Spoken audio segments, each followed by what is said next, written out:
Sir, હું અહીંયા 8થી ભણું છું.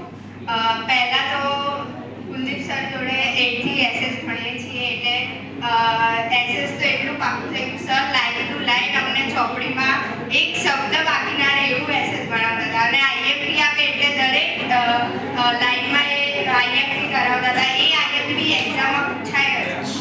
અમે આઈએફપી પાક્કા કરી જતા હતા. પછી આગળ જતાં ભાવિક સર મેથ્સ બહુ સારું ભણાવ્યું છે. એમણે અમારા પાછળ એટલી મહેનત કરી છે 10thમાં. રીત લખાઈને અને બુકમાં રીત લખાઈને એ રીત અમે મોડે કરી છે, એટલે એક્ઝામમાં અમને બધું આવડ્યું. અને ચોપડી એટલી વાર એમણે ગણાઈ છે કે અમને આખી ચોપડી પાકી થઈ ગઈ છે. અને એસએસમાં સર માર્ક્સ આવે એટલે તરત સર સ્કેલ માગે, અને સર બધાને સ્કેલ મારે, ભલે વધારે આવ્યા હોય કે ઓછા આવ્યા હોય. અને અમને સ્કેલ ખાલી ગમતી બી ખરા કે ના સર અમારા માટે જ કરે છે બધું.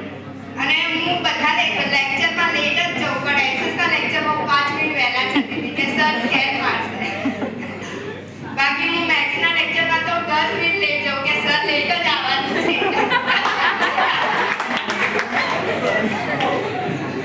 અને સર કંઈ કહે પણ નહીં અમને. ભલે હું નજીક રહેતી હોય તો કુલદીપ સર સંભળાય છે કે સર આટલી નજીક રહે છે, અહીંયાથી આવવાની વાર લાગે, પણ કોઈ સર એવું નતા કહેતા. એટલે હું કુલદીપ સરના લેક્ચરમાં હંમેશા વહેલા જ જતી. અને મોડા જઈએ તો સર બહાર ઊભા રાખતા હતા, અને એ ડરથી હું વહેલા જતી. અને ઇંગ્લિશમાં પિન્ટુ સરે બી અમને ભાષાંતર એટલું સારી રીતે કરાવ્યું છે.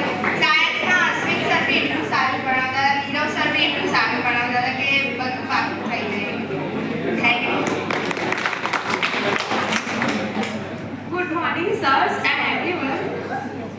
ભાવિક સર મેથ્સ એટલું સરસ કર્યું છે કે આખી ચોપડી મને પાકી થઈ ગઈ છે, અને મેથ્સનું પેપર પણ એટલું જ સરસ છે.